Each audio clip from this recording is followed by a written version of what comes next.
kalaulah seandainya Ahmad tuh ada sekarang, dia ada dalam artian apa ya, misalnya dia melihat kita nih, misalnya dia sudah di alam sana, dia melihat kita nih, ingin sampaikan aja, tolong bang nanti bantu Abi di alam kubur, karena saya kok merasa yakin ya dia tuh husnul khotimah, dan kita sendiri orang tuanya belum tahu apakah nanti akan beruntung seperti dia perginya. Sebelum dia pergi itu 1 minggu di rumah sakit itu, dia kan kesadarannya sudah sangat kurang sekali. Masih sempat kami anak beranak saya, Zaki, Faruk, istrinya, kemudian Akil, kami membacakan Quran tuh khatam ya untuk Ahmad, dan berharap itu menjadi yang terakhir didengarnya lah Quran itu. Ya, dia masih bisa mengiringi walaupun kesadarannya udah susah ya, masih bisa dengar, masih ada senyumnya lah waktu itu. 3 hari terakhir masih ada senyumnya, dia mendengarkan Quran. Kami kan baca Quran 30 juz tuh non-stop, siang malam sampai subuh kadang kita baca, supaya dia itu mendapatkan telinganya itu yang dia dengar itu Quran, nggak lagi dengar yang lain.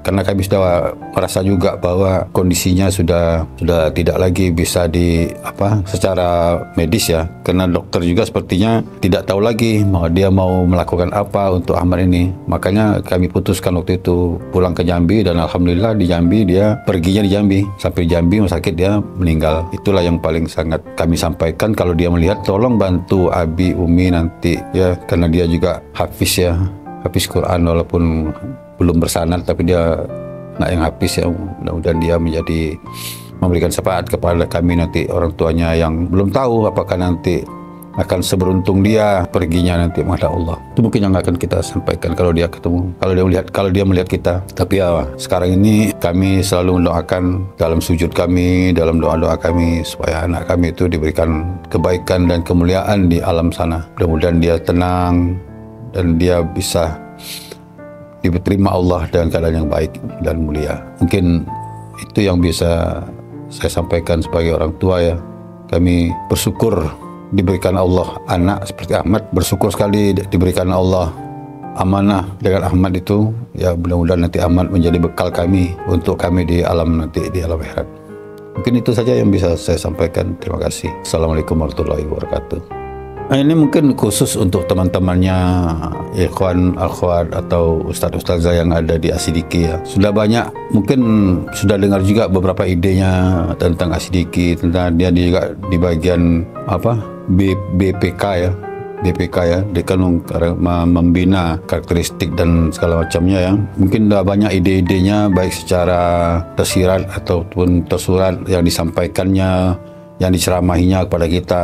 Mungkin barangkali itu akan tetap kita jalankan ya, dan mudah-mudahan itu menjadi amal jariah untuk dia ya kan. Dan kalau ide-ide itu jalan, dan kami yakin juga bahwa ide-ide itu selama ini masih jalan, seperti Mukoyam ya, itu kan dari ide-ide Ahmad semua itu yang masih kita jalankan program-programnya. Termasuk yang terakhir ini adalah Smart Classroom ya, itu pun adalah ide dari Ahmad setelah dia mempelajarinya di Jakarta, di Bekasi, dia berkunjung ke sana dan diterapkan di Asidiki. Nah, baru berapa bulan menerapkannya itulah dia tidak sempat mengawali sampai finish ya. Kalau tidak salah itu baru 6 bulan dimulai ya. 6 bulan dimulai, kemudian dia mulai sakit dan tidak bisa mengawalinya lagi. Nah, mudah-mudahan ini teman-teman ikhwan akhwat semuanya bisa menjalankan apa yang telah diprogramkan oleh Ustaz Ahmad untuk di Asidiki, karena itu juga untuk kebaikan kita semua dan untuk kebaikan Asidiki. Itu saja yang mau disampaikan, mudah-mudahan kita bisa mengikutinya. Semuanya, baik dari saudara Ustaz Ahmad sendiri,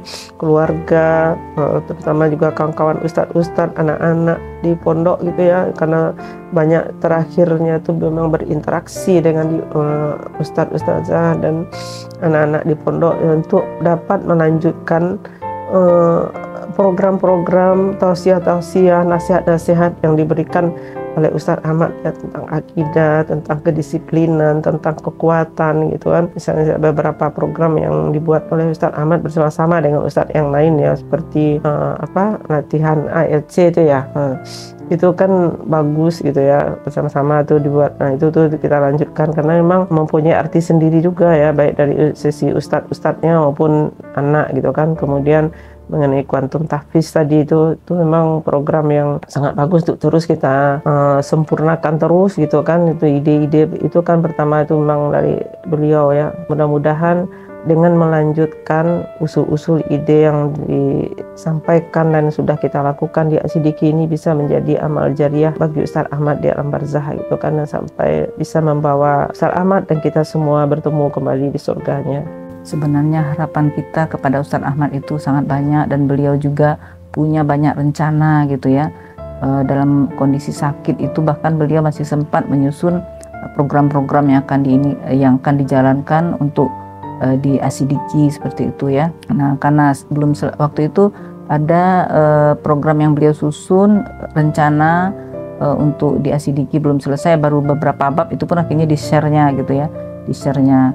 Nah, kemudian Ustadz Ahmad itu dimanapun beliau berada itu orang suka gitu dengan Ustadz Ahmad, mengatakan Ustadz Ahmad itu baik gitu kan, dengan anak-anak gitu ya, nggak kehabisan ide gitu ya, ketika bersama anak-anak itu ada aja idenya gitu ya, sehingga semua orang senang gitu, bukan hanya anak-anak gitu ya, bahkan di lingkungan keluarga, dari nenek-nenek, dari yang sebaya sampai ke yang level anak-anak gitu, semuanya itu suka dengan Ustadz Ahmad gitu, karena memang dia itu lucu dan ya memang banyak idenya untuk menyenangkan orang-orang di sekitarnya. Harapannya apa-apa yang sudah dirintis, apa-apa yang sudah disusun, yang diprogramkan oleh Ustadz Ahmad itu semoga kita semua bisa melanjutkannya. Semoga termotivasi juga kita-kita yang masih ada ini, terutama Ustadz-Ustazah di Asidiki dan di lingkungan manapun Ustadz Ahmad pernah ada, apa yang pernah disusun, yang diprogramkannya kita bisa melanjutkan seperti itu, kita bisa menjalankan apa-apa program yang sudah beliau buat. Kalau untuk di keluarga, Ustadz Ahmad membuat program yaitu Khayyam Quran Keluarga, dan alhamdulillah itu sudah berjalan gitu ya. Dan kami di keluarga tuh Ustadz Ahmad tuh seolah-olah tuh masih ada gitu, tapi kenyataannya tuh beliau sudah tidak ada gitu ya. Jadi ya harapannya dari kita yang masih ada, dari adik-adiknya, dari keluarganya, dari ustadz-ustazah semua, ya mudah-mudahan bisa melanjutkan seperti itu ya, bisa melanjutkan apa-apa yang sudah beliau susun dan beliau programkan, apa-apa yang sudah beliau jalankan juga ya, termasuk misalnya Pak Adi Asidiki seperti apa munaqashah gitu kan, terus perbaikan terhadap pelaksanaan kuantum tahfiz Asidiki ya, itu kan dari perjalanan setiap tahun yang kita jalankan dari Ustadz Ahmad, terus ada revisi-revisinya untuk lebih baik seperti itu.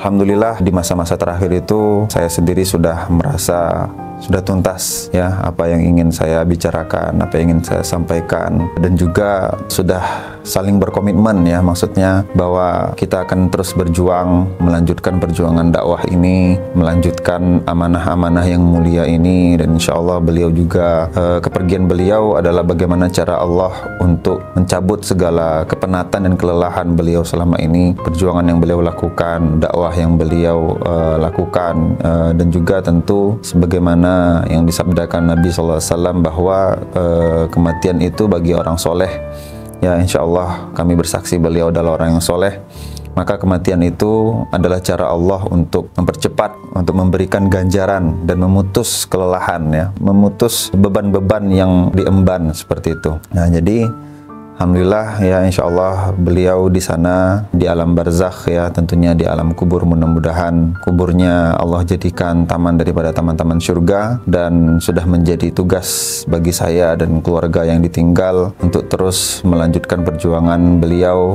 dan pesan-pesan beliau, khususnya untuk menjadikan pondok pesantren Asidiki ini sebagai pondok yang inspiratif, juga memberikan contoh, memberikan teladan tentang bagaimana membina anak-anak kaum muslimin. Nah ini menjadi semangat kami untuk terus melanjutkan perjuangan ini walaupun beliau sudah tidak ada di tengah-tengah kami, karena dulu beliau juga yang merintis pondok ini, beliau juga yang menuangkan banyak sekali ide ya, banyak sekali rencana-rencana, maka semua itu alhamdulillah sudah tercatat di kami dan akan terus kita perjuangkan. Mudah-mudahan ini Allah berkahi dan segala perjuangan ini pahala jariahnya bisa mengalir ke beliau insya Allah. Pesan yang belum tersampaikan, nggak ada hal khusus untuk pesan ya. Untuk pesan kepada Ustaz Ahmad kayaknya tidak ada karena insya Allah pesannya akan disampaikan nanti di surga aja lah insya Allah, karena semoga aja ya dengan kebaikan-kebaikan Ustaz Ahmad bisa memberikan syafaat juga nanti kepada keluarganya, kepada orang-orang terdekatnya, Ya, karena orang baik itu pasti bisa memberi syafaat. Pesan di akhir ketika beliau sakit, beliau menyampaikan untuk mengikhlaskan apa yang sudah terjadi mungkin dalam interaksi kami selama ini gitu ya, dan mohon mendoakan agar beliau diberikan kesehatan gitu ya. Saat itu tentu bukan hal yang mudah bagi kita yang mendapatkan komunikasi seperti itu gitu ya. Saya sampaikan saat itu bahwa beliau harus sehat ya, tapi tentu kehendak Allah yang lebih tidak bisa ya kita paksa gitu ya. Sudah saya sampaikan saat itu meskipun tidak langsung kepada beliau gitu, tapi saya jawab saat itu, Ustaz Ahmad, saya belajar banyak tuh hal yang mungkin paling membekas ya sampai hari ini adalah bahwa tidak ada ya kesedihan yang kita tidak menyertakan Allah di dalamnya gitu ya. Bahwa kesedihan-kesedihan kita hari ini adalah kesedihan-kesedihan memang karena kita menyertakan Allah dalamnya, dalam setiap urusan kita. Dan sampaikan pula gitu ya kepada beliau saat itu ya, bahwa harapan apa yang Allah berikan kesempatan kepada kami untuk bersua di dunia, mudah-mudahan ya Allah berikan kesempatan pula ya bagi kami untuk berkumpul di jannahnya.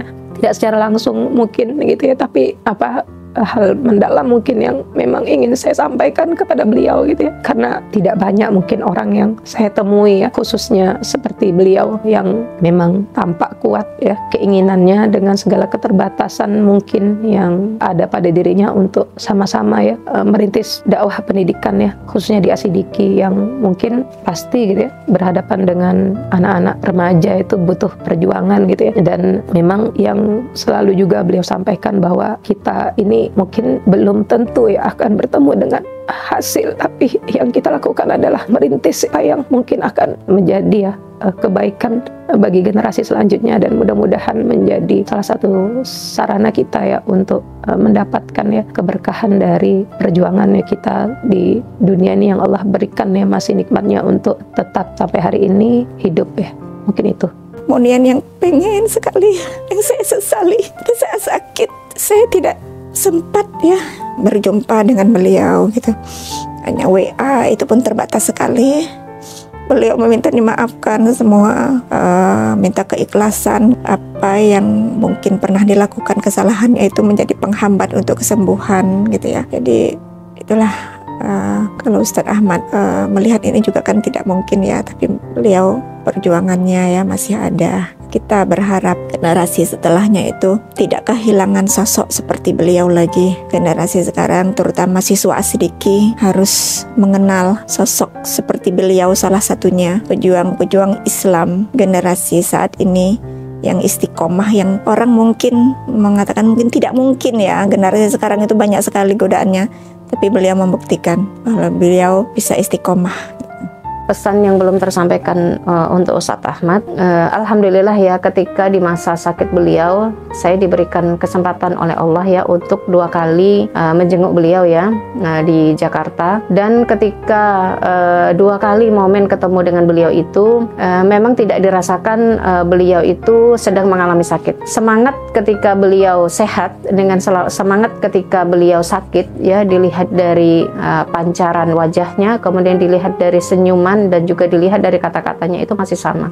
Jadi artinya kemudian saya yang sehat pada waktu itu merasakan transfer energi ya yang seharusnya itu kita miliki gitu ya. Tapi ternyata Ustadz Ahmad dengan kondisi sakit yang pada waktu itu saya pikir bukan sakit yang biasa-biasa gitu kan. Tapi beliau tetap semangat gitu kan, bahkan memberikan semangat itu kepada kita.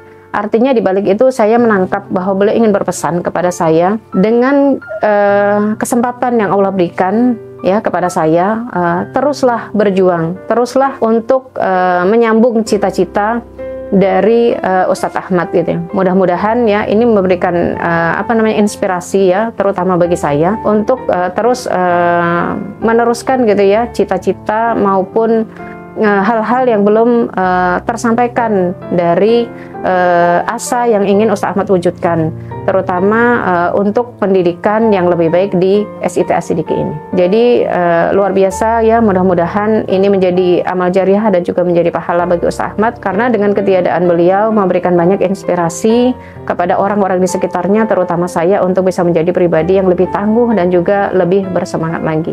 Yang ingin saya sampaikan kepada Ustadz Ahmad bahwa saya merindukan beliau.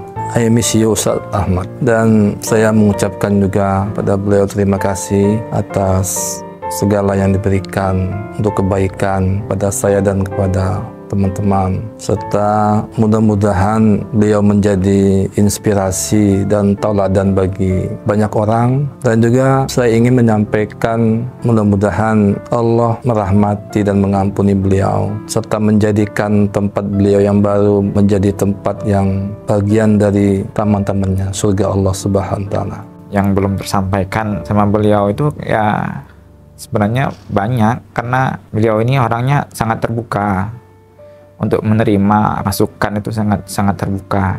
Kalau beliau masih ada ya tapi mungkin itu nggak akan terjadi ya, kalau seandainya, kalau berandai-andai ya, kalau boleh, tapi tidak boleh ya. Ingin itu khususnya ketika SC ini ya, beliau kan SC ini kan tekad beliau ya untuk bagaimana As-Siddiqi ini semakin maju tapi bisa berkembang, bersaing dengan sekolah-sekolah lain, juga melek teknologi, karena beliau ini orangnya suka dengan sebuah kemajuan. Beliau sangat bercita-cita agar As-Siddiqi ini kelak bisa serba banyak otomatis belanja juga nanti, sistemnya itu sistem transfer dan sebagainya, tinggal klik nanti anak bisa bayar, seperti itu. Yang perlu saya sampaikan barangkali kepada beliau ini ya, mohon maaf Mas Ahmad, karena belum bisa belum bisa menjadi seperti antum ya, belum bisa terus mempunyai visi misi yang besar walaupun kondisi tidak memungkinkan. Mohon maaf juga Mas Ahmad, karena anak tidak bisa ya, jarang sekali bertemu ketika beliau sedang sakit, jarang juga menghubungi beliau barangkali ya, karena laporannya jangan sering hubungin beliau, takutnya nanti beliau kiranya terganggu, seperti itu. Jadi sebenarnya banyak hal yang ini curhatkan sama Ustaz Ahmad sebenarnya, karena kondisi tidak bisa, dan harapannya itu ketika itu ya, harapannya Ustaz Ahmad ini kembali sehat, dan kemudian kami mulai bercerita tentang hal-hal yang sudah terjadi, bagaimana ke depannya. Itu sebenarnya pengen menyampaikan itu kepada Ustaz Ahmad, cuman ya itu tadi, karena Allah lebih sayang sama beliau sehingga tidak bisa lagi menyampaikan ya hal-hal yang terjadi. Kawan-kawan aja kan banyak yang di sini ya yang merasakan belum menemukan lah sosok Ustaz Ahmad ya, di sekolah ini dengan karakternya yang berbeda itu, yang luar biasa, bisa didengarkan sekaligus beliau menyampaikan dan beliau juga melaksanakannya, luar biasa. Banyak orang yang menyampaikan tapi tidak sanggup melaksanakan, tapi beliau ini menyampaikan dan beliau mencontohkan itu mudah-mudahan juga menjadi inspirasi bagi anak pribadi ya, untuk bisa mengikuti jejak beliau. Tak terasa ya sudah 1 tahun beliau meninggalkan kita. Yang pertama itu ya, semoga beliau ditempatkan di sisi Allah, ditempatkan yang terbaik oleh Allah dan diterima oleh Allah semua atau segala amalannya. Untuk kita yang ditinggalkan, semoga kita bisa mengikuti ya, ataupun mencontoh bagaimana beliau mengemban amanah gitu kan. Kita juga pernah dengar ketika itu diceritakan oleh keluarganya yang menemani beliau ketika sakit di Jakarta itu, malah beliau yang lebih menyemangati keluarganya begitu. Dan rasa sakit ataupun sakit yang diberikan oleh Allah kepada beliau itu tidak melunturkan ya semangat beliau dalam mengemban amanah begitu. Beliau tetap berusaha ya menjalankannya dengan sebaik mungkin, dan bahkan banyak cerita-cerita yang disampaikan oleh keluarga beliau, bagaimana beliau tidak pernah mengeluh ya dalam menghadapi penyakit yang diberikan oleh Allah begitu, tapi malahan banyak memberikan semangat ya, penyemangat bagi kita yang ditinggalkan, yang memotivasi kita gitu, agar lebih. Sakit itu bukan untuk dikeluhkan gitu, karena memang kalau kita ikhlas dan sabar, maka akan banyak hikmah yang diberikan oleh Allah gitu.